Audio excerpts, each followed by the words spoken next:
Là, je voudrais te partager un truc, mais un truc qui me met en rogne, mais qui m'énerve, mais un truc de fou, quoi. C'est les gens, tu sais, tu leur racontes un projet. Tu leur dis, tiens, je vais faire ci, je vais faire ça. Tu commences à mettre des actions en place et la personne, elle te dit, oh, mais tu sais, fais attention. Mais tu sais, il pourrait se passer ci, il pourrait se passer ça, nanana.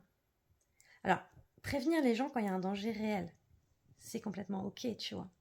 Mais mettre tes peurs, ton propre miroir dans le projet de l'autre, qu'est-ce qui se passe à ce moment-là?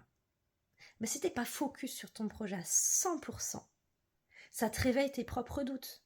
Donc, qu'est-ce que ça fout de la merde dans ton projet? Clairement, énergétiquement, dans ta tête, la personne qui te dit « Ouais, mais tu sais, fais attention, naninana », ben, ok, si t'acceptes de faire des erreurs, tu t'en fous en fait, tu dis ok, ben moi je suis comme ça, je suis une fonceuse, c'est-à-dire que demain je lance un truc, ça marche, ça marche, ça marche pas, ça marche pas, je m'en fous en fait, tu vois. J'aurais essayé, j'aurais suivi mon instinct, j'aurais suivi mon cœur et j'aurais fait ce que je veux. Mais il y a tellement de gens qui se font saper leur projet inconsciemment. Les gens, ils le font pas exprès, tu vois, c'est par protection, ils font pas exprès de te saper ton projet. C'est parce qu'ils veulent te protéger, ils veulent pas qu'il t'arrive de mal, et c'est leur propre peur, leur propre projection, tu vois.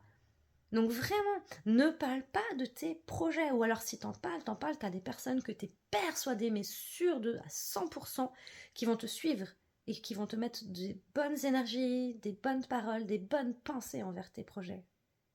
Puis parlons pas des gens jaloux aussi, hein, qui se comparent à toi, parce que ça aussi, c'est pareil, il y en a vraiment beaucoup.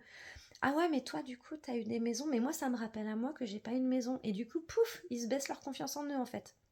Mais ça, c'est pareil, ça ne te regarde pas. C'est eux avec eux. C'est à eux de faire un travail sur eux. Tu vois?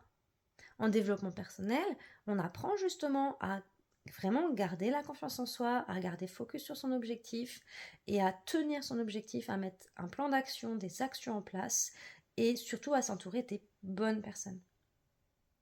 Voilà, c'était mon petit coup de gueule du jour.